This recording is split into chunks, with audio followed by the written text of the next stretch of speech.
Well, everybody in mainstream media and everybody when it comes to the political elite wants you to believe that Kamala is the answer for the DNC. She is the one who can beat Trump.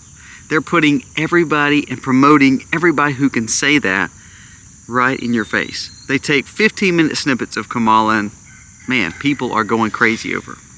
That's what they want you to believe. There's a new poll came out that said Kamala is going to destroy Trump. She was winning by like 5%. Now here's the truth. What they didn't tell you is they polled mostly Democrats. So she should win if they polled mostly Democrats.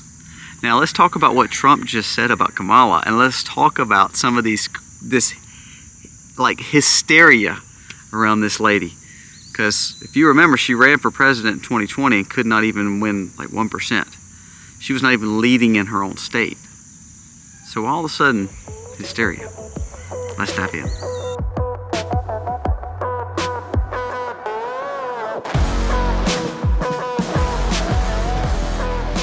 Hey guys, welcome to the Max. It has been a rainy, nasty day here, but so thankful to have another day to live on this earth. Even though it's crazy, there's nothing better to do than to be here with my family, serving God, and just trying to get through this crazy world. Now, thank you so much for being here. If you are new to the channel, go down here, press subscribe, ring the bell.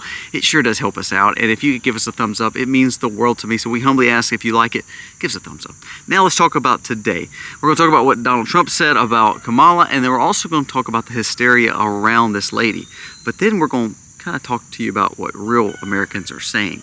Now, when you hear all the political establishment, when you hear all the main talking heads, the legacy media, everybody is literally crazy over Kamala.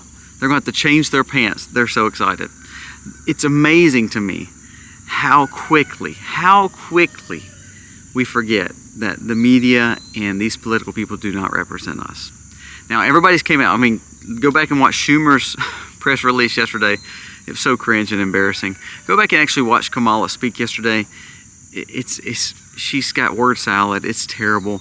It's to a point where they're going to make you believe, though, that she is on top. And my point is this.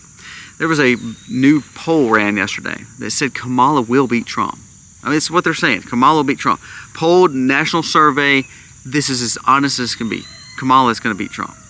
Now, all data shows that Trump is actually winning by all the other polls. But this one said Kamala is going to win. When it came down to it, Zero Hedge released who they're polling.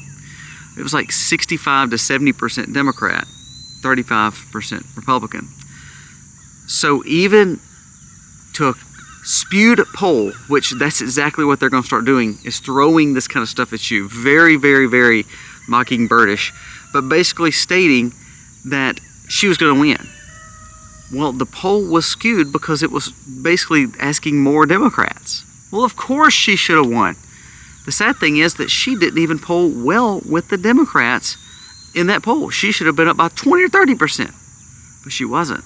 So it shows that really our Midwestern Democrats or blue-collar Democrats or the typical American Democrats really ecstatic about her. Are they really excited about this California liberal who can't even talk, struggles, didn't really do anything? She has no record when it comes to being the border czar. She has no record when it comes to actually leading. So tell me, are they really excited about her? Now let's talk about what was just said. House of Cards, which I've referenced before. I think it's a crazy political, muddy series, but I think it shows almost exactly what's happening in our country with politics. House Card producer says, Dana Brunetti, he says Democrats are in chaos. Many do not want Kamala Harris as the nominee, even though they're pushing her. Listen to this. This is from a Democratic-leaning poll. Now, we just talked about Democrat-leaning poll for president. This is the truth here. 37% say Kamala should be the nominee.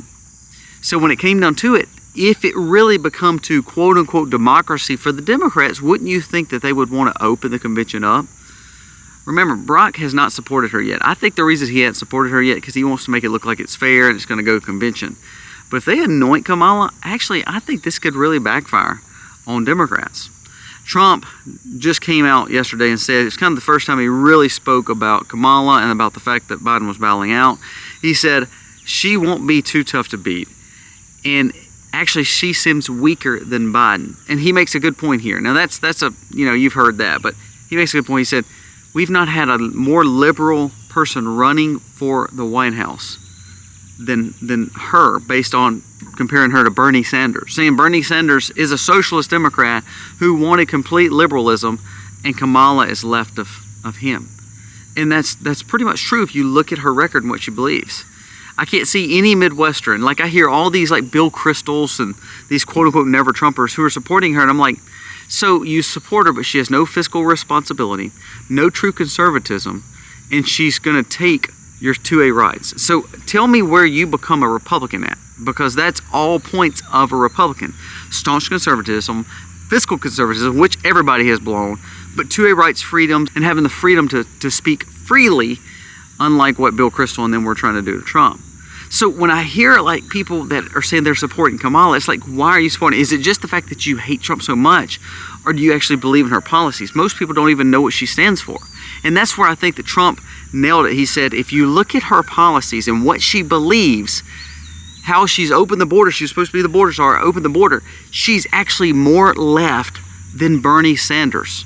The way she believes in reparations, the way she believes in banning weapons, the way she believes in taking your free speech rights and how it's considered hate. Already the talking points have went out. If you call her anything dealing with an equity hire, or you call her that she was just given this job because of who she was, that's considered hate speech. You're already seeing that. So when Trump come out and he said, look, she is going to be actually easier to beat, because when people get honest, they're not going to like what they hear. I hope I can debate her several times. See, stories have come out and the legacy media is like, oh, he's scared to death. He doesn't want to debate her. He actually has come out and quoted and said, she's nastier than Biden.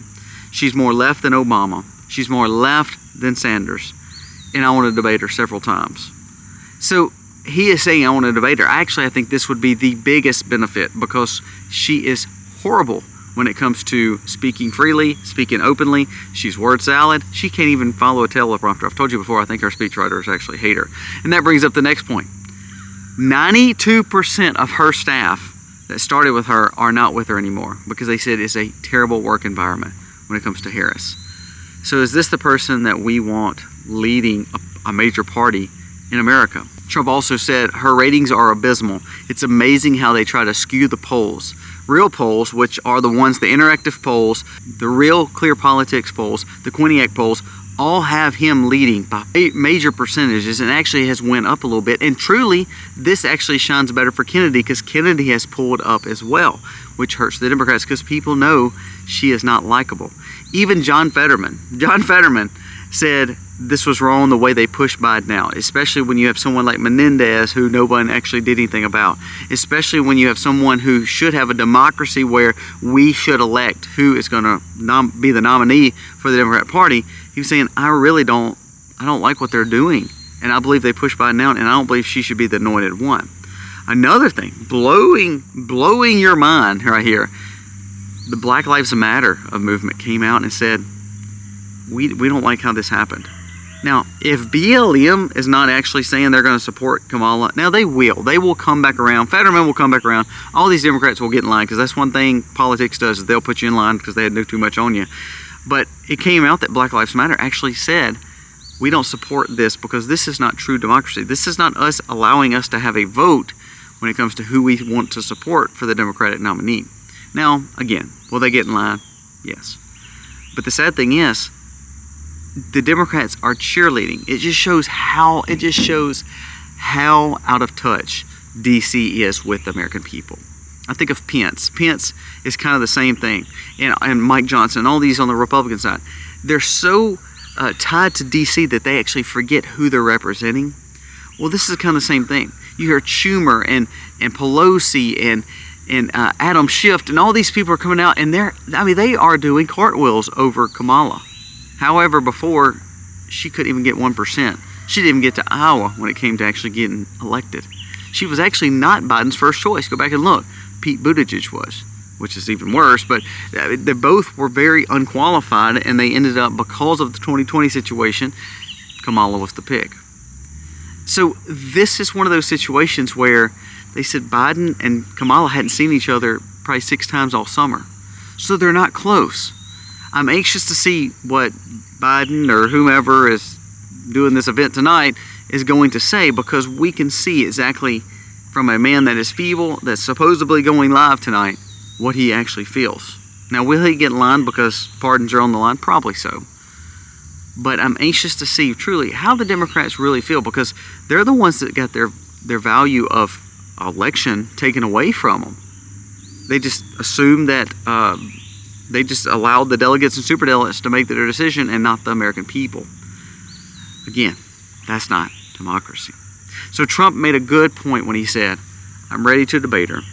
I know it's going to be an uphill battle because she is going to have the legacy media on her side.